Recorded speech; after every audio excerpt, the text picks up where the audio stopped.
Vijayanagara channel ವೀಕ್ಷಕರಿಗೆ ನಮಸ್ಕಾರ. ವಿಜಯನಗರ ವಾರ್ತೆಗಳಿಗೆ ಸ್ವಾಗತ. ಮುಖ್ಯಾಂಶಗಳು.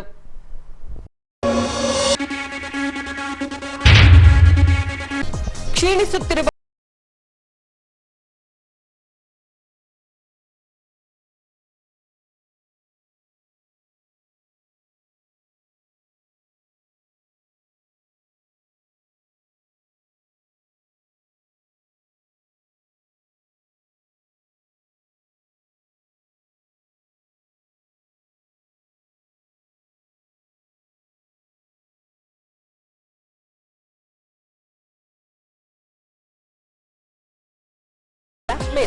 ರಾಜ್ಯ ಕಾಂಗ್ರೆಸ್ ಸರ್ಕಾರವನ್ನ ಆರೋಪಿಸಿದ ಮಹಿಳಾ ಮೋರ್ಚಾದ ರಾಜ್ಯಾಧ್ಯಕ್ಷೆ ಮಂಜುಳಾ.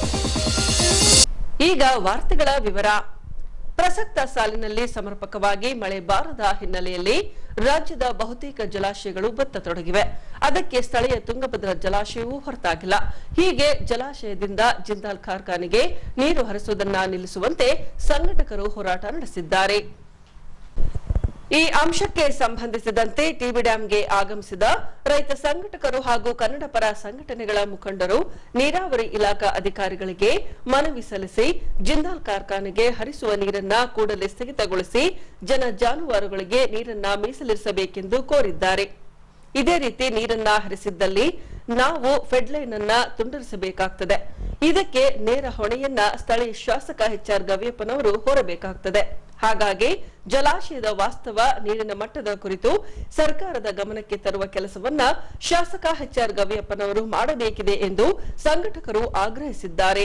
ನಮ್ಮ ಕರ್ನಾಟಕ ರಾಜ್ಯ ರೈತ ಸಂಘ ಮತ್ತು ಎಲ್ಲ ಕನ್ನಡ ಪರ ಸಂಘಟನೆಗಳ ಒಂದು ಒಕ್ಕೂಟದಿಂದ ಈಗಾಗಲೇ ಸಂಬಂಧಪಟ್ಟಂಥ ಅಧಿಕಾರಿಗಳಿಗೆ, ತುಂಗಭದ್ರಾ ಮತ್ತು ಕಾಡಾ ಅಧಿಕಾರಿಗಳಿಗೆ ನಾವು ಸಾಕಷ್ಟು ಮನವಿ ಮಾಡಿ ಜಿಂದಾಲ್ ಕಂಪನಿಗೆ ನಿತ್ಯ ಹರಿಸುವಂಥ 7 MGD ನೀರನ್ನು ನಿಲ್ಲಿಸ್ಬೇಕನ್ನೋಂಥ ನಾವು ಏನು ಹೋರಾಟ ಮಾಡಿದ್ರೆ ಸಾನು ಈ ಬಂಡ ಸರ್ಕಾರ ಆದೇಶದ ಮೇಲೆ ಆದೇಶ ಕೊಡ್ತಾ ಇದೆ ನೀರು ಕೊಡ್ಬೇಕಂತಂದು ಹೇಳಿ. ಇದು ಯಾರಪ್ಪನ ಸೊತ್ತು ಅನ್ನೋದು ನಮಗೊಂಥರ ನಾಚಿಕೆ ಆಗಿಬಿಟ್ಟಿದೆ. ನಾವು ಇದೇ ರೀತಿ ಮಾಡಿದ್ರೆ ನಮ್ಮ ಹೊಸಪೇಟೆಯಲ್ಲಿರುವಂಥ ನಮ್ಮ ಸ್ಥಳೀಯ ಶಾಸಕರಾದಂಥ ಗವ್ಯಪ್ಪ ಅವ್ರ ಮನೆಗೆ ನಾವು ಮುತ್ತಿಗೆ ಹಾಕಿದ್ರೆ ಏನು ಎರಡು ಮಾತಲ್ಲ. ಯಾಕಂದ್ರೆ ನಾವು ಹೇಳಿದ್ರು ಸಹ ನಿಮಗೆ ಅದು ಗಮನಕ್ಕೆ ಬರ್ತಾ ಇಲ್ಲ, ನಾವು ಏನು ಮಾಡಿದ್ರು ಸಹ ಇದಿಲ್ಲ. ಅದಾದಮೇಲೆ ನಿಮ್ಮ ಒಂದು ಅಧ್ಯಕ್ಷತೆಯಲ್ಲಿ ನಿಮಗೆ ಏನು ಇಂಟಿಮೇಷನ್ ಇಲ್ಲ ಅಂತ ಹೇಳಿದ್ರೆ ಇಲ್ಲಿ ಹೊಸಪೇಟೆಗಿರುವಂಥವ್ರು ನೀರಿನ ಆಕಾರ ಬಂದು ಏನಾದರೂ ಸತ್ತೋದ್ನೆಂದಪ್ಪ ಅಂದ್ರೆ ಅದಕ್ಕೆ ಯಾರು ಹೊಣೆ? ಸನ್ಮಾನ್ಯ ಗವ್ಯಪ್ಪ ಅವ್ರಿಗೆ ನಾವು ಈ ಮೂಲಕ ಎಚ್ಚರಿಸ್ತಾ ಇದ್ದೀವಿ. ನೀವೇನಾದರೂ ಇದ್ರ ಬಗ್ಗೆ ಏನಾದರೂ ಆ್ಯಕ್ಷನ್ ತಗೊಳ್ಳದೇ ಇದ್ದೆಂದಪ್ಪ ಅಂದ್ರೆ ನಾವು ಸೋಮವಾರ ದಿನವೇ ಬಂದು ಜಿಂದಾಲ್ ಪೈಪನ್ನು ಕಟ್ ಮಾಡಿ ನಾವು ಹೋರಾಟ ಮಾಡ್ಬೇಕನ್ನುವಂಥದ್ದಾಗುತ್ತೆ. ಯಾಕಂತ ಹೇಳಿದ್ರೆ ನೀವು ಪಕ್ಕದ ಶಾಸಕರಾದಂಥ ತುಕಾರಾಮ್ ಅವರಿಗೆ ಮತ್ತು ನಾಗೇಂದ್ರ ಅವ್ರಿಗೆ ಕೇಳಿ ನೀವು ನೀರು ಬಿಡ್ಬೇಕು ಅನ್ನೋದು ಆತಂದಪ್ಪ ಅಂದರೆ ಇಲ್ಲಿ ಇರ್ತಕ್ಕಂಥವ್ರಿಗೆ ಏನು ಮಾಡಬೇಕು? ನಿಮ್ಮ ಅಧ್ಯಕ್ಷತೆಯಲ್ಲಿ ಅದು ನಡಿಲೇಬೇಕು, ನಡೆಸಲೇಬೇಕು. ಈ ಮೂಲಕ ನಾನು ಹೊಸಪೇಟೆಯಲ್ಲಿರುವಂಥ ಎಲ್ಲ ರೈತ ಸಂಘಟನೆಗಳಿಗೆ, ಕನ್ನಡ ಪರ ಸಂಘಟನೆಗಳಿಗೆ ನಾನು ಮನವಿ ಮಾಡ್ಕೊಳ್ತೀನಿ. ಇದು ಯಾವುದು ವೈಯಕ್ತಿಕವಾದಂಥ ವೆಂಕಟೇಶ ಗಣೇಶನ ಹೋರಾಟ ಅಲ್ಲ. ಇದು ಎಲ್ಲ ರೈತರಿಗೆ ಸಂಬಂಧಪಟ್ಟಂಥ ಮತ್ತು ಜನಸಾಮಾನ್ಯರಿಗೆ ಸಂಬಂಧಪಟ್ಟಂಥ ಒಂದು ನಿಯಮ. ಸರ್ಕಾರದ ನಿಯಮ ಏನಂತ ಈ ತೀರ್ಪಿನ ನಿಯಮದ ಪ್ರಕಾರ ಇರುವಂಥ ಉದ್ದೇಶ ಏನಂತ ಹೇಳಿದ್ರೆ ಮೊದಲನೇ ಆದ್ಯತೆ ಕುಡಿಯೋ ನೀರಿಗೆ ಕೊಡಬೇಕು, ಎರಡನೇ ಆದ್ಯತೆ ಕೃಷಿ ಕೊಡಬೇಕು, ಮೂರನೇ ಆದ್ಯತೆ ಇಂಡಸ್ಟ್ರಿಗೆ ಕೊಡ್ಬೇಕಂತಂದೇಳಿ. ಇವು ಎರಡನ್ನೂ ಕುಡಿಯೋ ನೀರಿಗೆ ಅಂತಂದು ಹೇಳಿದ್ರೆ ಈಗಾಗಲೇ ಹೊಸಪೇಟೆಯಲ್ಲಿ 2 ದಿನಕ್ಕೆ ಒಂದು ಸಲ ನೀರು ಬಿಡುವಂಥದ್ದು. ಎರಡನೇದಾಗಿ ಕೃಷಿಗೆ ಈಗಾಗಲೇ ಆನ್ ಆ್ಯಂಡ್ ಆಫ್ ಮಾಡ್ತಿದ್ದೀರಿ. ಇದು ಮತ್ತೆ ನಿತ್ಯವಾಗಿ ಜಿಂದಾಲ್ ಕಂಪ್ನಿಗೆ ಇದು ಮಾಡ್ತಾಯಿದ್ದಾರೆ. ಮತ್ತು ಅಧಿಕಾರಿಗಳು ಹೇಳ್ತಾರೆ, ಈಗ ಬಂದಿರುವಂಥ ರಾಜೇಶ್ ಅಂತಂದೇಳಿ ಕಾಫಿ ಬೋರ್ಡ್ನ ಅಧ್ಯಕ್ಷರು ವ್ಯವಸ್ಥಾಪಕರು ಅವ್ರು ಹೇಳ್ತಾರೆ, ಅವ್ರು ನಮಗೆ ಕರೆಂಟ್ ಕೊಡಲ್ಲಪ್ಪ ನೀರು ಕೊಡದೇ ಇದ್ರೆ ಅಂದ್ರೆ ಈಗ ಅವ್ರ ಹಂಗಿನಲ್ಲಿ ಬದುಕುವಂಥ ಪರಿಸ್ಥಿತಿ ಈ ಅಧಿಕಾರಿಗಳಿಗೆ ಆಗಿಬಿಟ್ಟಿದೆ. ಈ ಅಧಿಕಾರಿಗಳು ಹೆಂಗಂತ ಹೇಳಿದ್ರೆ ಸರ್ಕಾರ ಏನು ಹೇಳ್ತಾರೆ ಅದು ಮಾಡ್ತಾರೆ. ಅಲ್ಲಿ ಕುಂತ್ಕೊಂಡು ಬೆಂಗಳೂರಿನಲ್ಲಿ ಕುಂತ್ಕೊಂಡು ನೀವು ರಾಜಕೀಯ ಮಾಡೋಂಥದ್ದಲ್ಲ. ಡಿ ಕೆ ಶಿವಕುಮಾರ್ ಅವ್ರಿಗೆ ನಾವು ನೇರವಾಗಿ ಹೇಳೋಕ್ಕೆ ಇಷ್ಟಪಡ್ತೀವಿ. ನೀವು ಎಲ್ಲೋ ಕೂತ್ಕೊಂಡು ಮಾಡಿದೆನಪ್ಪ ಅಂದರೆ ಹೊಸಪೇಟೆಗೆ ಬಂದಾಗ ನಿಮ್ಮನ್ನು ಗೆರವು ಮಾಡಬೇಕಾಗುತ್ತೆ ಅನ್ನುವಂಥ ಮಾತನ್ನು ಡಿ ಕೆ ಶಿವಕುಮಾರ್ ಅವರಿಗೆ ನಾವು ಎಚ್ಚರಿಸೋದ್ರ ಮುಖಾಂತರ ನೀವು ಇದೇ ರೀತಿ ಮಾಡಿದೆನಪ್ಪ ಅಂದ್ರೆ ಎಲ್ಲರೂ ಸೇರಿಕೊಂಡು ಒಂದು ನೀವಾಗ ಬಂದು ನಿಮ್ಮ ಬೆಂಗಳೂರಲ್ಲಿ ನಿಮ್ಮ ಆಫೀಸನ್ನು ಮುತ್ತಿಗೆ ಆಗ್ತು ಅಂತಂದೇಳಿ ಈ ಮೂಲಕ ನಾನು ಡಿ ಕೆ ಶಿವಕುಮಾರ್ ಅವ್ರನ್ನ ಎಚ್ಚರಿಸೋಂಥ ಪ್ರಯತ್ನ ಮಾಡ್ತೀವಿ. ಏನಿದು ಒಂಥರ ಕದ್ದು ಮುಚ್ಚಲ್ಲಿ ಕುಡಿಯೋದಕ್ಕೆ ನೀರಿಲ್ಲ ಅಂತಂದಾಗ ಇದನ್ನು ಮತ್ತೆ ಸಂಬಂಧಪಟ್ಟಂಥ ಜಿಲ್ಲಾಧಿಕಾರಿಗಳು ಒಂದು ಭಾಷಣ, ಕಾಡಾಧಿಕಾರಿಗಳು ಒಂದು ಭಾಷಣ, ಈಗ ಬಂದಿರತಕ್ಕಂಥ ರಾಜೇಶ್ ಅನ್ನುವಂಥವ್ರು ಇದು ನನಗೆ ಗೊತ್ತೇ ಇಲ್ಲ, ನನಗೆ ಸಂಬಂಧ ಇಲ್ಲ, ನಾನು ಏನು ಸುಮ್ಮನೆ ಜಸ್ಟ್ ಆ್ಯಕ್ಟ್ರ್ ಅನ್ನೋಂಥ ಮಾತು. ಇವು ಆ್ಯಕ್ಟಿಂಗ್ ಮಾಡೋಂಥ ಯಾಕೆ ಬೇಕು ನಮಗೆ? ಕುಡಿಯೋರಿಗೆ ನೀರು ಇದು ಮಾಡದೇ ಇದ್ದರೆ ನಮ್ಮನ್ನು ಆಯ್ತು ನಾವು ಎಲ್ಲರೂ ಸೇರ್ಕೊಂಡು ಹೊಸಪೇಟೆಯಲ್ಲಿರುವಂಥ ಕನ್ನಡ ಪರ ಸಂಘಟನೆಗಳು ರೈತ ಸಂಘಗಳು ಸೇರ್ಕೊಂಡು ಜಿಂದಾಲ್ ಪೈಪನ್ನು ಕಟ್ ಮಾಡ್ತೀವಿ. ಹಂಗ ನಾಯಿಗೆ ನಮ್ಮನ್ನು ಒಳಗೆ ನಾಕ್ರಿ ನಮಗೆ ಇದು ಮಾಡ್ಕೊಂಡು ಮಾಡೋಣ ಅಂತಂದೇಳಿ ಈ ಮೂಲಕ ಎಚ್ಚರಿಸ್ತಾ ಇದ್ದೀವಿ. ಈ ಮೂಲಕ ನಮ್ಮ ಸ್ಥಳೀಯ ಶಾಸಕರಾಗಿರುವಂಥ ಗವ್ಯಪ್ಪರಿಗೆ ನಾವು ಕೈ ಮುಗಿದು ಕೇಳ್ಕೊಳ್ತೀವಿ, ಈಗಲಾದ್ರೆ ಎಂಟ್ರಿ ಹೊಡೀರಿ.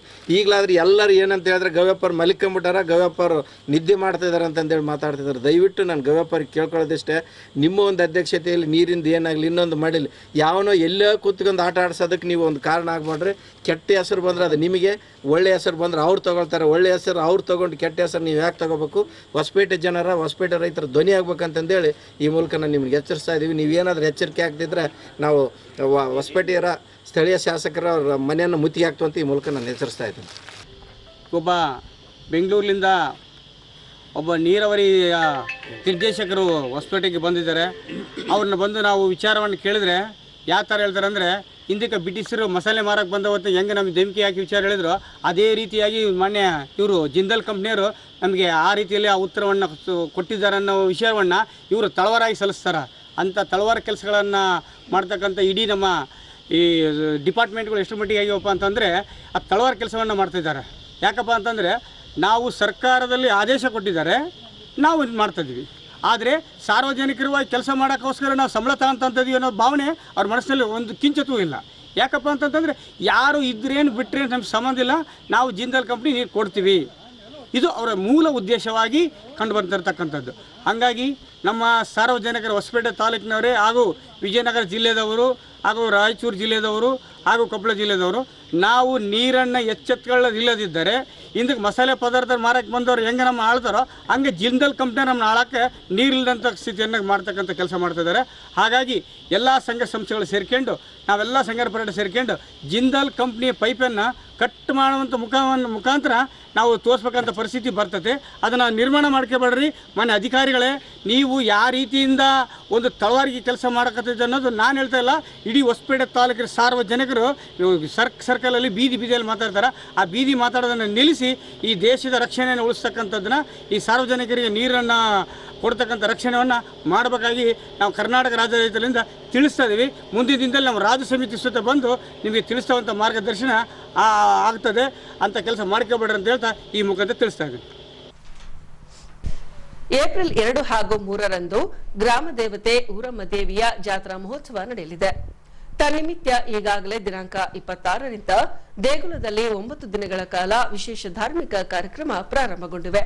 ಹಾಗಾಗಿ ಏಪ್ರಿಲ್ 2 ಹಾಗೂ 3ರಂದು ನಡೆಯಲಿರುವ ಊರಮ್ಮ ದೇವಿ ಜಾತ್ರೆಗೆ ಸರ್ವಧರ್ಮದವರು ಆಗಮಿಸಿ ಜಾತ್ರೆಯನ್ನ ಯಶಸ್ವಿಗೊಳಿಸುವಂತೆ ಕೊಟ್ಟೂರು ಸ್ವಾಮಿ ಮಠದ ಬಸವಲಿಂಗ ಸ್ವಾಮಿಗಳು ಕರೆ ನೀಡಿದ್ದಾರೆ. ಹೊಸಪೇಟೆ ನಗರ ಹಲವಾರು ವಿಶೇಷತೆಗಳಿಗೆ ಹೆಸರುವಾಸಿಯಾಗಿರ್ತಕ್ಕಂಥದ್ದು. ಪ್ರತಿ 5 ವರ್ಷಕ್ಕೊಮ್ಮೆ ಹೊಸಪೇಟೆ ನಗರದ ಗ್ರಾಮ ದೇವತೆಯಾಗಿರ್ತಕ್ಕಂತಹ ಊರಮ್ಮ ದೇವಿಯ ಜಾತ್ರಾ ಮಹೋತ್ಸವ ಜರುಗುತ್ತಿತ್ತು. ಕೊರೋನಾ ಸಂದರ್ಭದಲ್ಲಿ 5 ವರ್ಷಕ್ಕೊಮ್ಮೆ ನಡೀತಕ್ಕಂತಹ ಜಾತ್ರಾ ಮಹೋತ್ಸವ ಕಾರಣಾಂತರಗಳಿಂದ ನಡೆಯಲಿಲ್ಲ.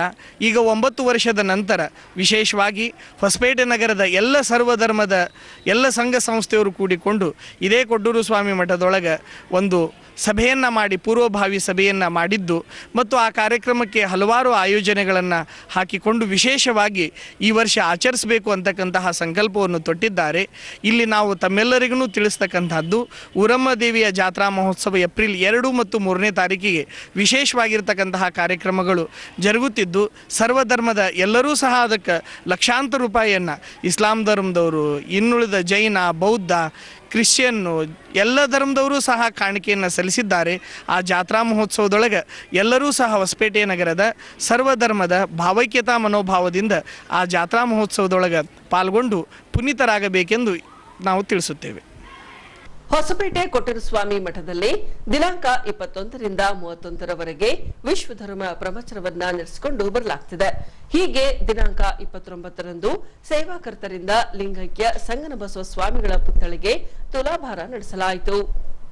ಹೌದು, ಬಸವಲಿಂಗ ಸ್ವಾಮಿಗಳ ದಿವ್ಯ ಸಾನ್ನಿಧ್ಯದಲ್ಲಿ ದಿನಾಂಕ 21ರಿಂದ 31ರವರೆಗೆ ಕೊಟ್ಟೂರು ಸ್ವಾಮಿ ಮಠದಲ್ಲಿ ವಿಶ್ವಧರ್ಮ ಪ್ರವಚನ ನಡೆಸಿಕೊಂಡು ಬರಲಾಗ್ತಿದೆ. ಹೀಗೆ ದಿನಾಂಕ 29ರಂದು ಪುಷ್ಪಾವತಿ ಮಲ್ಲಿಕಾರ್ಜುನ ದಂಪತಿಗಳಿಂದ ಲಿಂಗೈಕ್ಯ ಸಂಗನಬಸವ ಸ್ವಾಮಿಗಳ ಪುತ್ಥಳಿಗೆ ನಾಣ್ಯಗಳಿಂದ ತುಲಾಭಾರ ನಡೆಸಲಾಯಿತು. ಬಸವಲಿಂಗಾಯ ನಮಃ. ಶ್ರೀ ಗುರು ಬಸವಲಿಂಗಾಯ ನಮಃ. ಶ್ರೀ ಗುರು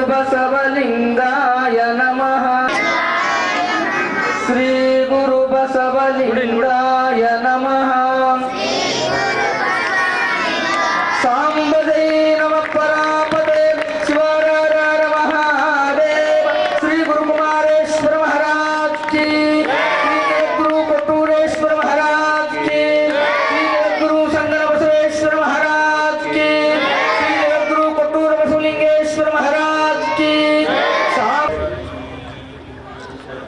ಅವರಿಗೆ ತುಲಾಭಾರ ಸೇವೆಯನ್ನು ನಡೆಸಿಕೊಟ್ಟಿರುವ ದಂಪತಿಗಳಿರುವರು ಕೂಡ ಏತವ ಇದ್ವರಲ್ಲಿ ಇದೀಗ ತುಲಾಭಾರ ಸೇವಾಕರ್ತರು ಶ್ರೀಮತಿ ಪುಷ್ಪಾವತಿ ಹಾಗೂ ಎಲ್ ಮಲ್ಲಿಕಾರ್ಜುನ್ ಅವರು ಇವರು. ಈ ವೇಳೆ ಬಸವಲಿಂಗ ಸ್ವಾಮಿಗಳು ಮಾತನಾಡಿ ಸಂಪತ್ತಿನ ಭಂಡಾರಿಗಳು ಮಣ್ಣಲ್ಲಿ ಮಣ್ಣಾಗಿದ್ದಾರೆ, ಭಕ್ತಿ ಭಂಡಾರಿಗಳು ಇನ್ನೂ ಪ್ರಸ್ತುತ, ಅದಕ್ಕೆ ಬಸವೇಶ್ವರರೇ ಸಾಕ್ಷಿ. ಭಕ್ತಿಯಿಂದ ತುಲಾಭಾರ ನಡೆಸಿದ ದಂಪತಿಗಳಿಗೆ ಭಗವಂತನ ಆಶೀರ್ವಾದ ಸದಾ ಇರಲೆಂದರು. ಆಶಾ ಅದು ದೇವನ ಪ್ರಸಾದ ಆಗಬೇಕು. ದೇವನ ಪ್ರಸಾದ ಯಾವಾಗ ಆಗತ್ತ ಅವನಿಗೆ ದುಃಖ ಆಗೋದಿಲ್ಲ. ಬಸವಣ್ಣನವರು ಕಲ್ಯಾಣ ಸಾಮ್ರಾಜ್ಯದ ಪ್ರಧಾನಮಂತ್ರಿ, ಮುಖ್ಯ ಕರ್ಣಿಕ, ಭಕ್ತಿ ಭಂಡಾರಿ ಅಂತ ಹೇಳಿದ್ರು. ಬಸವಣ್ಣನವರನ್ನ ಅಲ್ಲಿರ್ತಕ್ಕಂಥ ಸಂಪತ್ತಿನ ಭಂಡಾರಿ ಅನ್ನಲಿಲ್ಲ, ಭಕ್ತಿ ಭಂಡಾರಿ ಅಂದ್ರು. ಯಾಕೆ ಭಕ್ತಿ ಭಂಡಾರಿ ಅಂದ್ರು ಅಂದ್ರೆ ಒಳಗೆ ನಿರಾಶೆ ಇತ್ತು. ನಿರಾಶೆ ಅಂದ್ರೆ ಏನೂ ಆಗೋದಿಲ್ಲ ಅಂತಲ್ಲ, ಎಲ್ಲ ಆಶೆಗಳು ನನಗ ಸಲ್ಲೋದಿಲ್ಲ, ದೇವ ಕೊಟ್ಟಿರ್ತಕ್ಕಂತಹ ಪ್ರಸಾದವನ್ನ ಸ್ವೀಕರಿಸುವವನು ಮಾತ್ರ ನಾನು ಅಂತಕ್ಕಂತಹ ಭಾವ ಅವರೊಳಗಿತ್ತು. ಅದಕ್ಕೆ ಬಸವಣ್ಣನವರು ಭಕ್ತಿ ಭಂಡಾರಿ ಆದ್ರು. ಯಾರು ಸಂಪತ್ತಿನ ಭಂಡಾರಿ ಆಗ್ಯಾರ ಅವರೆಲ್ಲರೂ ಮಣ್ಣೊಳಗೆ ಮಣ್ಣಾಗ್ಯಾರ. ಯಾರು ಭಕ್ತಿ ಭಂಡಾರಿ ಆಗ್ಯಾರ ಅವ್ರು 900 ವರ್ಷ ಆದ್ರೂ ಇನ್ನೂ ಪ್ರಸ್ತುತ ಅದಾರ. ನಾವುಗಳು ಭಕ್ತಿ ಭಂಡಾರಿಗಳಾಗಬೇಕು. ನಮ್ಮ ಜೀವನ ಸಂತೋಷಮಯವಾಗಿ ಆನಂದಮಯವಾಗಿರಬೇಕು ಅಂತಂದ್ರೆ ನಮ್ಮೊಳಗ ಆ ಭಕ್ತಿ ನೆಲೆಯೂರ್ಬೇಕು. ಭಕ್ತಿ ಅಂದ್ರೆ ಹೇಗೆ? ಭಕ್ತಿ ಅಂದ್ರೆ ಏನು? ಬಹಳ ಜನರಿಗೆ ಪ್ರಶ್ನೆ. ಭಕ್ತಿ ಅಂದ್ರೆ ಪ್ರೇಮ. ಹೆಂಗ ಪ್ರೇಮ ಅಂತಂದ್ರೆ ನಿಜೂಣರು ಬಹಳ ಚಲೋ ಹೇಳ್ತಾರ. ಆವ ಕಾಲದೊಳು ಬಳಿಕಾವ ದೇಶದೊಳು ಬೇರಾವ ವಸ್ತುವಿನೊಳು ಇರದ ಅತಿ ಮಮತೆ ತನ್ನ ಮೇಲಿರ್ಪಂತೆ ಗುರುದೇವತೆಯೊಳು ಇರುವುದೇ ಅನುರಾಗ ಭಕ್ತಿ ಅಂತ ಹೇಳ್ತಾರೆ. ಎಲ್ಲ ಮಾಡಿಸಿದ್ವಿ ನಾವು. ಭಕ್ತರು ಒತ್ತಾಯ ಬಾಳ ಆದಾಗ ತುಲಾಭಾರಕ್ಕಂತಂದ ಈ ಪುತ್ಥಳಿಯನ್ನ ಮಾಡಿಸಿದ್ ನಾವು. 2 ಪುತ್ಥಳಿಗಳನ್ನ ಹಾಲ್ಗೆರೆ ಒಳಗೊಂದು ಇಲ್ಲೊಂದು. ಯಾರು ತುಲಾಭಾರ ಮಾಡ್ತೀನಿ ಅಂತಾರ ಗುರುಗಳಿಗೆ ಪಾದಕ್ನ ಸಲ್ಲಿಸ್ಲಿ ಅಂತಂದು ಪುತ್ಥಳಿಯನ್ನ ಮಾಡಿಸಿದ್ವಿ. ಆ ಪುತ್ಥಳಿಗೆ ಗುರುಗಳಿಗೆ ಇವತ್ತು ಅವರು ತುಲಾಭಾರ ಸೇವೆಯನ್ನ ಅರ್ಪಣೆ ಮಾಡ್ತಾ ಇದ್ದಾರೆ. ಆ ಗುರುಗಳು ತಮ್ಮ ಜೀವನದೊಳಗೆ ಸುಮಾರು 77-78 ವರ್ಷಗಳ ಕಾಲ ಸಮಾಜ ಸೇವೆಯೊಳಗೆ ಇದ್ರೂ ಒಂದು ತುಲಾಭಾರವನ್ನು ಮಾಡಿಸ್ಕೊಳ್ಳಿಲ್ಲ. ಕೊನೆಗೆ ಭಕ್ತರು ಒತ್ತಾಯಕ್ಕೆ ಮಾಡಿದು ಒಂದು 3-4 ವರ್ಷಗಳ ಕಾಲ ತುಲಾಭಾರ ಸೇವೆಗಳನ್ನ ಅವರು ಸ್ವೀಕಾರ ಮಾಡಿದ್ರು. ಅದು ಗುರುವಿಗಿನ ಸಲ್ಲಬೇಕು. ಯಾರು ಕೆಲಸ ಮಾಡಿರ್ತಾರ ಅವ್ರಿಗೆ ಸಮ್ಮಾನಗಳು ಸಲ್ಲಬೇಕು ಅಂತಕ್ಕಂತಹ ಅಪೇಕ್ಷೆ ನಮ್ದು.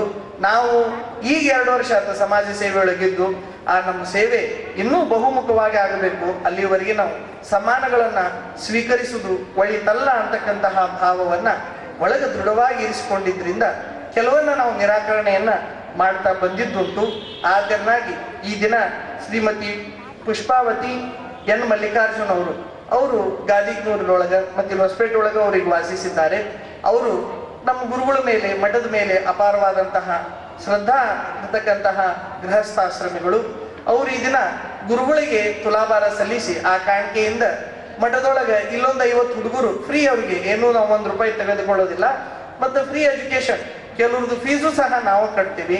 ಮತ್ತು ಗಡಿನಾಡಿನೊಳಗೆ ಅಲ್ಲೆಲ್ಲ ವಸತಿನೂ ಫ್ರೀ, ಪ್ರಸಾದನೂ ಫ್ರೀ, ಮತ್ತು ಎಜುಕೇಶನ್ನೂ ಫ್ರೀ. ಎಲ್ಲವನ್ನೂ ನಾವು ಉಚಿತವಾಗಿ ಕೊಡೋದ್ರಿಂದ ಪಡ್ತಕ್ಕಂತಹ ಕಾಣಿಕೆಗಳೆಲ್ಲ ಅವು ಸಮಾಜಕ್ಕೆ ಸರಿಯಾಗಿರ್ತವು.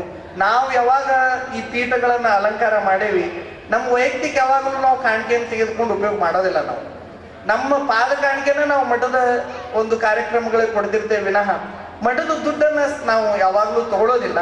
ನಾವು ಬಹಳಷ್ಟು ನಿರ್ಲಿಪ್ತವಾಗಿ, ಯಾಕಂದ್ರೆ ನಮ್ಮ ಕೈ ಕೆಳಗೆ 60-70 ಮಠಗಳಾಗ್ತವು, 100 ಶಿಕ್ಷಣ ಸಂಸ್ಥೆಗಳದವು.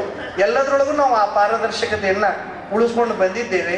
ಆ ಪಾರದರ್ಶಕತೆ ಇರೋದ್ರಿಂದನೇ ಎಲ್ಲ ಕೆಲಸಗಳು ಸಹ ಅವು ಯಶಸ್ವಿಯಾಗಿ ಸರಳವಾಗಿ ಜರುಗ್ತವು ಅಂತಕ್ಕಂತಹ ಒಂದು ಅಪಾರವಾದಂತಹ ವಿಶ್ವಾಸ. ನಮ್ಮ ಗುರುಗಳು ಯಾವ ತೆರನಾಗಿ ಯಾವುದೂ ಸಹ ಎಲ್ಲ ಲೆಕ್ಕ ಹಿಡಿತಿದ್ರು, ಅದರಿಂದ ನಿರ್ಲಿಪ್ತರಾಗಿರ್ತಿದ್ರು. ನಾವು ಅದೇ ಭಾವದಿಂದ ಶ್ರೀಮಠದೊಳಗೆ ಎಲ್ಲ ವ್ಯವಸ್ಥೆ ನೋಡ್ಕೊಳ್ಳೋದ್ರಿಂದ ಭಕ್ತರು ನಮ್ಮನ್ನು ಬಹಳಷ್ಟು ಪ್ರೇಮದಿಂದ ಕಾಣ್ತಾರೆ. ಬಳಿಕ ಡೋಣಿ ಗದಗ್ನ ಹಿರೇಮಠದ ಶಶಿಧರ್ ಶಾಸ್ತ್ರಿಗಳಿಂದ ಸರ್ವಧರ್ಮ ಪ್ರವಚನ ನಡೆಸಿಕೊಡಲಾಯಿತು. ಹಾಲಕೇರಿಯ ಸಂಸ್ಥಾನ ಮಹಾಮಠದಲ್ಲಿ, ಹೊಸಪೇಟೆಯ ಒಂದು ಪುಣ್ಯಭೂಮಿ ಈ ಮಹಾಮಠದಲ್ಲಿ ಕೆಂಚಮ್ಮ ಭಕ್ತಿ ಮಾಡಿದ್ದರಿಂದ ಕುರುಗೋಡ ನೀಲಮ್ಮ ತಾಯಿಯಾಗಿ ಇವತ್ತಿಗೂ ಸಹಿತ ಸರ್ವರ ಮಂದಿರದಲ್ಲಿ ದೇವತೆಯಾಗಿ. ಅದು ಯಾರ ಆಶೀರ್ವಾದ ಅಂತ ಕೇಳಿದ್ರೆ ಅದು ಹೊಸಪೇಟೆಯ ಕೊಟ್ಟೂರ ಸ್ವಾಮಿಯ ಮಹಾ ಆಶೀರ್ವಾದ ಅನ್ನೋದು ನಾವೆಲ್ಲ ನೆನಪಿಟ್ಟುಕೊಳ್ಬೇಕು. ಇದು ಭಕ್ತಿಯ ಪರಾಕಾಷ್ಠತೆ ಅಂತ. ಇನ್ನ ಇಟಗಿಯೊಳಗ ಧರ್ಮ ದೇವತೆ ಎನಿಸಿಕೊಂಡಳು. ಪತ್ತೆ ಮಾಡಿದ್ರ ಧರ್ಮನ ಸತ್ಯ ಎಲ್ಲಿ ಉಳಿತದಂತ. ನೆನೆದವ್ರ ಮನದಾಗಿರ್ತೀನಿ, ಕರೆದವ್ರು ಕರ ಕಟ್ಟು ಗೂಟದಾಗ ಸಹಿತ ನಾನು ಇರ್ತೀನಿ ಅಂತ ಭರವಸೆಯನ್ನ ಕೊಟ್ಟಂತವಳು ಧರ್ಮದೇವತೆ, ಅದು ಇಟಗಿಯ ಭೀಮಮ್ಮ. ಆ ಭೀಮಮ್ಮ ತಾಯಿಗೂ ಸಹಿತ ಆಶೀರ್ವಾದ ಮಾಡಿದ್ದು ಸಹಿತ ಹಾಲಕೇರಿಯ ಸಂಸ್ಥಾನ ಮಹಾಮಠ. ಅನ್ನದಾನ ಆಶೀರ್ವಾದ ಮಾಡಿದ್ದು ಎಷ್ಟು ದೊಡ್ಡ ಶಕ್ತಿ ಇತ್ತು ಭೀಮಮ್ಮ ತಾಯಿ ಬಲ್ಲಿ ಅಂದ್ರೆ, ಒಂದು ಘಟನೆ ಹೇಳ್ತೀನಿ ನೆನ್ಪಿಟ್ಟು. ಒಂದು ಇಬ್ರು ಹೆಣ್ಮಕ್ಳು ಕೂಡಿಕೊಂಡು ಒಬ್ಬ ಹೆಣ್ಮಗಳಿಗೆ ಮದುವೆಯಾಗಿ ಬಹಳ ದಿವಸ ಆಗಿತ್ತು. ಏನಾಗಿರ್ಲಿಲ್ಲ, ಇದು ಕತೆ ಬಾಚ ಮಕ್ಕಳೇ ಆಗಿದ್ದಿಲ್ಲ. ಭೀಮಮ್ಮ ತಾಯಿ ಇಟಗಿ ಒಳಗ ಹಿಂಗ ಚರಕವನ್ನ ಹಿಂಗ ನೂಲು ಹಿಂಗ ನೇಕೋ ಅಂತ ಕುಂತಿದ್ದು. ಈ ಇಬ್ಬರು ಹೆಣ್ಮಕ್ಳು ಬಂದು ಅಮ್ಮಗೆ ನಮಸ್ಕಾರ ಮಾಡಿದ್ರು. ಯವ್ವ, ಮದುವೆಯಾಗಿ ಬಹಳ ದಿವಸ ಮಕ್ಕಳೇ ಇದ್ದರು. ಈಶನಿಲ್ಲದ ಯಜ್ಞೆ, ಕೂಶಿಲ್ಲದ ಮನೆ, ಅರ್ಕನಿಲ್ಲದ ಹಗಲು, ಕೋಳವಿಲ್ಲದ ರಾಜ, ರೋಷವಿಲ್ಲದ ಮಠ, ಆಲೋಚನೆ ಇಲ್ಲದ ಮಂತ್ರಿ, ನಪುಂಸಕನ ಚಲ್ವಿಕೆ, ಮೋಹವಿಲ್ಲದ ಸಂಸಾರ, ವೇದಸಾರವಿಲ್ಲದ ವೈದಿಕ, ಧೃತವಿಲ್ಲದ ಊಟ, ಮಳೆಬಾರದ ಮೇಘ, ಚತುರ್ಬಲ ಹೀನನಾದ ರಾಜ, ಬಿದ್ದದೋಳು ಬಿಲ್ಲು ಮುರಿಯದವನ ಪರಾಕ್ರಮ, ದೇವರಿಲ್ಲದ ಗುಡಿ, ಮಕ್ಕಳಿಲ್ಲದ ಮನೆ, ಇವೆಲ್ಲವೂ ಹೀನ ವಸ್ತು ಅಂತಾರೆ. ಇವ ನನ್ನ ಮಕ್ಕಳು ಕೊಡುವಂತೆ. ನಿಮ್ಮ ತಾಯಿ ಹಿಂಗ ಒಂದು ಕ್ಷಣ ನೋಡಿದ್ವಿ. ದೊಡ್ಡವರು ಹಿಂಗ ನೋಡಿದ್ರು ಅಂದ್ರೆ ಮುಗಿದು ಹೋಗ್ತು, ಜೀವನ ಪಾವನವಾಗಿ ಹೋಗ್ತು. ಒಮ್ಮೆ ದೇವರು ಹಿಂಗ್ ಕೊಟ್ಟಿರ್ತಾನಲ್ಲ, ಒಮ್ಮೆ ಹಿಂಗ್ ಕೊಟ್ಟಿರ್ತಾನ, ಏನು ಇಟ್ಟಿರೋದಿಲ್ಲ. ಮನೆ ತುಂಬಾ ಮಕ್ಕಳು ಇರ್ತಾವ, ತಿನ್ನಕ ಇರೋದಿಲ್ಲ. ಹೌದಲ್ರಿ ಕಕ್ಕ? ಮನೆ ತುಂಬಾ ಮಕ್ಕಳಿದೆ, ತಿನ್ನಲಿಲ್ಲದ ಚಿಂತೆ. ಮನೆ ತುಂಬ ತಿನ್ನಲಿದೆ, ಮಕ್ಕಳಿಲ್ಲದ ಚಿಂತೆ. ದಾನಿಯ ಬಳಿಯಲ್ಲಿ ಧನರಾಶಿ ಇಲ್ಲ, ಧನಿಕನೆಂಬುವನಿಗೆ ದಾನದ ಮನವಿಲ್ಲ. ಸರಸ್ವತಿ ಒಲದು ಹೇಳು, ಲಕುಮಿ ಕೈ ಗಟ್ಟಿ ಹೇಳು, ಲಕುಮಿ ಕೈ ಹಿಡಿದು ಹೇಳು, ಸರಸ್ವತಿ ಒಣಕಿದಳು. ಮೈ ತುಂಬ ಕೊಪ್ಪೆರಳು, ಸೂರತನವಿಲ್ಲ, ಸೂರನಿಗೆ ಮೈ ತುಂಬ ರಕುತವೇ ಇಲ್ಲ. ಇಂತಿರ್ಪ ಸೃಷ್ಟಿಯಲ್ಲಿ ನಾವಿರ್ಪವಿಲ್ಲ, ಇದರ ಮೂಲ ನಾವು ಯಾರು ತಿಳ್ಕೊಳ್ಳೇ ಇಲ್ಲ. ಹಲ್ಲಿದ್ದವನಿಗೆ ಕಡಲೆ ಇಲ್ಲ, ಕಡಲೆ ಇದ್ದವನಿಗೆ ಹಲ್ಲಿಲ್ಲ. ಒಲವಿದ್ದವನಲ್ಲಿ ಬಲವಿಲ್ಲ, ಬಲವಿದ್ದವನಲ್ಲಿ ಛಲವಿಲ್ಲ. ಒಂದಿದ್ದರೊಂದಿಲ್ಲ, ಈ ಜಗದ ನಿಯಮವನ್ನು ಅವನೇ ಬಲ್ಲ. ಈ ಎಲ್ಲ ಬಲ್ಲಗಳ ಮೂಲಗಳನ್ನು ತಿಳ್ಕೊಂಡಂತವಳು ಧರ್ಮನ ಧ್ಯಾನ, ಗುರುವಿನ ಸ್ಮರಣೆ, ಅದು ಭೀಮಮ್ಮ ತಾಯಿ.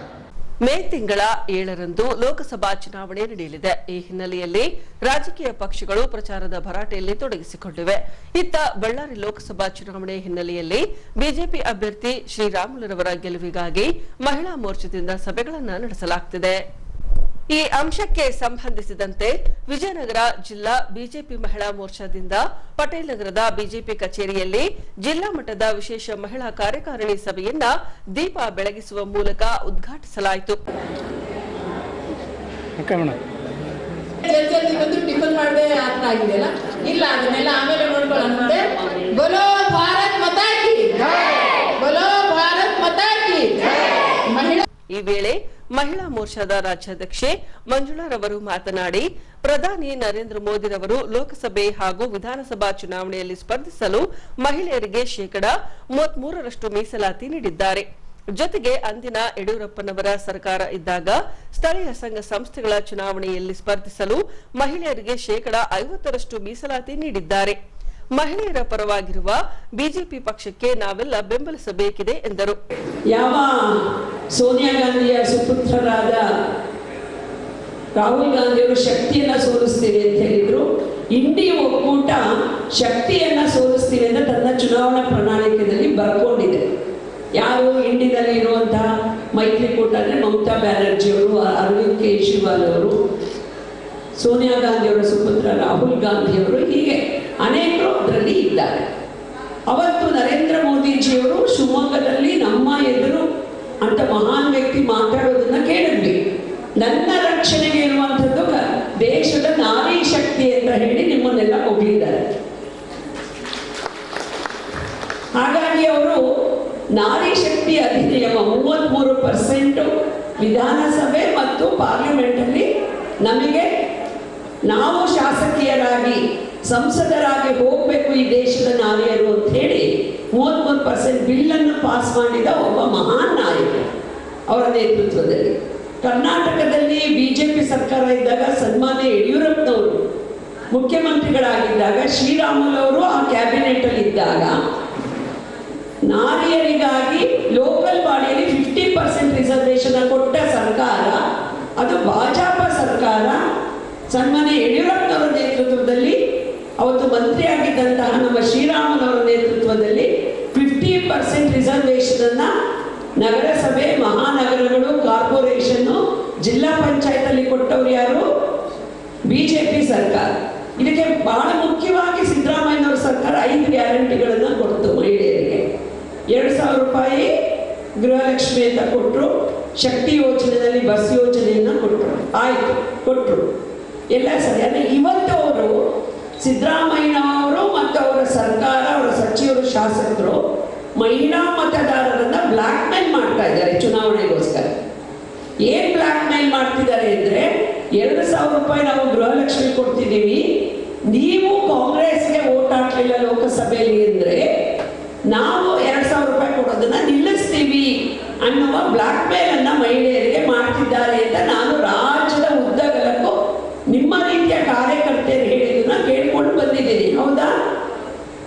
ನಾನು ಕೇಳ್ತೀನಿ ಸಿದ್ದರಾಮಯ್ಯನವರಿಗೆ, ಡಿ.ಕೆ. ಶಿವಕುಮಾರ್ ಅವರಿಗೆ, ಸಂತೋಷ್ ಲಾಡ್ ಅವರಿಗೆ, ಅವರ ಸಚಿವ ಸಂಪುಟಕ್ಕೆ, ನಿಮಗೆ ಎದೆಗಾರಿಕೆ ಇದ್ರೆ ಮೋದಿ ಫೀವರ್ಗೆ ಔಷಧಿ ತಗೊಂಡು ಹೊರಗಡೆ ಬನ್ನಿ. ಮೊದಲು ಮೋದಿ ಫೀವರ್ ಅಲ್ಲಿ ಇರುವಂತ ಈ ಕಾಂಗ್ರೆಸ್ ಏನ್ ಮಾಡ್ತಾ ಇದೆ ಇವತ್ತು? ಎದೆಗಾರಿಕೆಯಿಂದ ಚುನಾವಣೆಯನ್ನು ಎದುರಿಸೋದನ್ನ ಬಿಟ್ಟು ವಾಮ ಮಾರ್ಗದ ಮೂಲಕ ಚುನಾವಣೆಯನ್ನು ಎದುರಿಸುವ ಷಡ್ಯಂತ್ರವನ್ನ ರಾಜ್ಯದ ಕಾಂಗ್ರೆಸ್ ಸರ್ಕಾರ ಮಾಡ್ತಿದೆ ಸಹೋದರಿಯರೇ. ಇನ್ನು ಕಾಂಗ್ರೆಸ್ ಸರ್ಕಾರ ಗ್ಯಾರಂಟಿ ಯೋಜನೆಗಳನ್ನ ಮುಂದುವರಿಸಿಕೊಂಡು ಮಹಿಳಾ ಮತದಾರರನ್ನ ಬ್ಲಾಕ್ ಮೇಲ್ ಮಾಡುತ್ತಿದೆ. ಈ ಅಂಶವನ್ನ ರಾಜ್ಯದ ಮಹಿಳೆಯರು ಅರ್ಥ ಮಾಡಿಕೊಳ್ಳಬೇಕೆಂದರು. ಕನೆಕ್ಷನ್ಗೆ ಕನಿಷ್ಠ 10,000 ಒಬ್ಬ ಮಹಿಳೆಗೆ ಇದರ ಲಾಭ ಆಗಿದೆ. 3,450 ರೂಪಾಯಿ ಗ್ಯಾಸ್ ನನಗೆ ಬೇಕಪ್ಪ ಅಂತೇಳಿ ಏಜೆಂಟ್ರಿಗೆ ಕೇಳಿದ್ರೆ ನಾನು 3,450 ರೂಪಾಯಿ ನಾನು ಡೆಪಾಸಿಟ್ ಕಟ್ಟಬೇಕು. ಅದು ಇವತ್ತಿನ್ನೂ ಸ್ವಲ್ಪ ಜಾಸ್ತಿ ಆಗಿದೆ. ಆ ಕಡೆ ಯಾರು ಮಾತಾಡಬೇಡಿ. 3,450 ನಾನು ಕಟ್ಟಬೇಕು. ಇವತ್ತದು ಉಚಿತವಾಗಿದೆ ನಮ್ಮ ಉಜ್ವಲ ಗ್ಯಾಸ್ ಸಹೋದರಿಯರಿಗೆ. ಪ್ರತಿ ತಿಂಗಳು ನಾನು 900 ರೂಪಾಯಿ ಗ್ಯಾಸ್ ತಗೊಳ್ಳೋದಕ್ಕೆ ದುಡ್ಡು ಕಟ್ಟಬೇಕು ಅಂದ್ರೆ ನೀವು 600 ರೂಪಾಯಿ ಕಟ್ಟಿದ್ರೆ ಸಾಕು. 12 ತಿಂಗಳಿಗೆ ಎಷ್ಟಾಯ್ತು? 3,600 ರೂಪಾಯಿ ಆಯ್ತು. 3,450 3,400 ಎಷ್ಟಾಯ್ತು? 7,050 ರೂಪಾಯಿ ಆಯ್ತು. ಹೌದು ಅಲ್ವಾ? ಒಂದು ಸಿಲಿಂಡರ್ ಉಚಿತವಾಗಿ ಸಿಗತ್ತೆ ವರ್ಷಕ್ಕೆ ಒಂದು ಈ ಸಹೋದರಿಯರಿಗೆ. ಅದು 900 ರೂಪಾಯಿ. 7,050 ರೂಪಾಯಿ ಪ್ಲಸ್ 900 ರೂಪಾಯಿ 7,950 ರೂಪಾಯಿ ಆಯ್ತು. ಒಂದು ಒಲೆಗೆ 950 ರೂಪಾಯಿ ಉಚಿತವಾಗಿ ಕೊಡ್ತಾರೆ. 900 ರೂಪಾಯಿ ಸೇರಿಸಿ 7,950 900 ರೂಪಾಯಿ ಸೇರಿಸಿದ್ರೆ ಎಷ್ಟಾಯ್ತು? 8,850 ರೂಪಾಯಿ ಆಯ್ತು. 500 ರೂಪಾಯಿ ನಮ್ಮ ರೆಗ್ಯುಲೇಟರ್ಗೆ ತಗೋತಾರೆ. 8,050 ರೂಪಾಯಿ ಪ್ಲಸ್ 500 ರೂಪಾಯಿ 550 ರೂಪಾಯಿ ಪ್ಲಸ್ ರೂಪಾಯಿಗಳನ್ನ ಒಂದು ಗ್ಯಾಸ್ ಅಲ್ಲಿ ಮಹಿಳೆಯರಿಗೆ ಉಚಿತವಾಗಿ ಕೊಟ್ಟಿದೆ ಭಾರತ ಸರ್ಕಾರ. ಆಯುಷ್ಮಾನ್ ಭಾರತ್ ಯಾರ್ಯಾರು ತಗೊಂಡಿದ್ದೀರಿ? ಔಷಧಿ ತಗೊಂಡಿದ್ದೀರಿ ಯಾರಾದ್ರೂ? ಒಂದು ಆಯುಷ್ಮಾನ್ ಭಾರತ್ ಅಲ್ಲಿ 5 ಲಕ್ಷ ರೂಪಾಯಿಗಳು ಒಂದು ಕುಟುಂಬಕ್ಕೆ ಲಾಭ ಇದೆ. ಏನು ಯುದ್ಧ ಮಾಡಬೇಕು ನಾವು ಮನೆಗೆ ಹೋಗಿ ಅಂದ್ರೆ ಈ 5 ಲಕ್ಷ ಲೈಫ್ ಟೈಮ್ ಕವರೇಜ್ ಅಲ್ಲ, ಪ್ರತಿ ವರ್ಷ ಇರುತ್ತೆ. ನನ್ನ ಕುಟುಂಬದಲ್ಲಿ 5 ಜನ ನಾವಿದ್ರೆ ಒಬ್ರು 1 ಲಕ್ಷ, ಒಬ್ರು 50,000, ಇನ್ನೊಬ್ರು 2 ಲಕ್ಷನ ಖರ್ಚು ಮಾಡಿ 5 ಲಕ್ಷ ಉಪಯೋಗ ಮಾಡ್ಕೋಬಹುದು. ಪ್ರತಿ ವರ್ಷ 5 ಲಕ್ಷ ಲಾಭ ಇದೆ ಇದರಿಂದ. ಈಗ ಆದಾಯ ತೆರಿಗೆ ಇಲಾಖೆಯ ಪ್ರಕಟಣೆ. 2023-24ನೇ ಆರ್ಥಿಕ ಸಾಲಿನ ಆದಾಯ ತೆರಿಗೆಯನ್ನ ಮಾರ್ಚ್ ಅಂದರೆ ಇದೇ ತಿಂಗಳು 31ರೊಳಗೆ ಭರಿಸಬೇಕೆಂದು ಆದಾಯ ತೆರಿಗೆ ಇಲಾಖೆಯ ಕಚೇರಿಯಿಂದ ಪ್ರಕಟಣೆ ಹೊರಡಿಸಲಾಗಿದೆ. ಮಾರ್ಚ್ 31ರೊಳಗೆ ಆದಾಯ ತೆರಿಗೆಯನ್ನ ಭರಿಸದಿದ್ದಲ್ಲಿ ದಂಡದೊಂದಿಗೆ ತೆರಿಗೆಯನ್ನ ಭರಿಸಬೇಕಾಗುತ್ತದೆ. ಹಾಗಾಗಿ ದಂಡವನ್ನ ತಪ್ಪಿಸಿಕೊಳ್ಳಲು ಇದೇ ತಿಂಗಳು 31ರೊಳಗಾಗಿ ಆದಾಯ ತೆರಿಗೆ ಭರಿಸುವಂತೆ ಪ್ರಕಟಣೆ ಹೊರಡಿಸಲಾಗಿದೆ. ಈಗ ಪೊಲೀಸ್ ಪ್ರಕಟಣೆ. ಎಷ್ಟೇ ಹಳೆಯ ಬಂಗಾರವಿರಲಿ ಪಾಲಿಶ್ ಮಾಡಿದ ಮೇಲೆ ಹೊಸದೇ ರೀತಿಯಲ್ಲಿ ಕಾಣ್ತದೆ ತಾಯಿ ನೋಡಿ.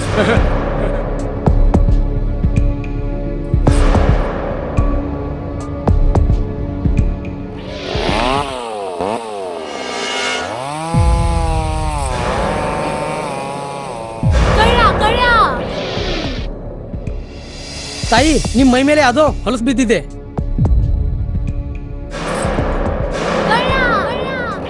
ಇಲ್ಲಿ ತಾಯಿ, ನಾನು ಪೊಲೀಸ್. ಅಲ್ಲಿ ಮುಂದೆ ದಾರಿಲಿ ದೊಡ್ಡ ಗಲಾಟೆ ಆಗಿದೆ. ಮತ್ ನೀವು ಇಷ್ಟೆಲ್ಲ ಒಡವೆ ಹಾಕೊಂಡು ತಿರುಗಾಡ್ತಾ ಇದ್ದೀರಾ. ಈ ಒಡವೆಗಳನ್ನ ಈ ವಸ್ತ್ರದಲ್ಲಿ ಕಟ್ಟಿ ಪರ್ಸ್ನಲ್ ಇಡಿ. ಹಾಕಿ ಪರ್ಸ್ನಲ್ ಇಡೋಣ.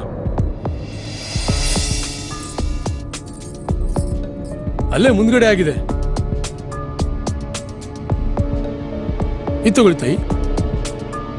ನಾನು ಬರ್ತೀನಿ. ಈ ಕಡೆಯಿಂದ ಹೋಗಿ.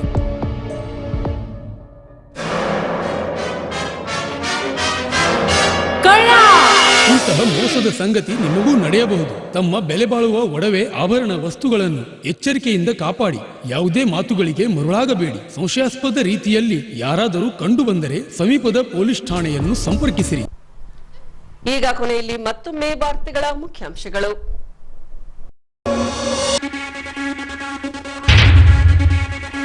ಕ್ಷೀಣಿಸುತ್ತಿರುವ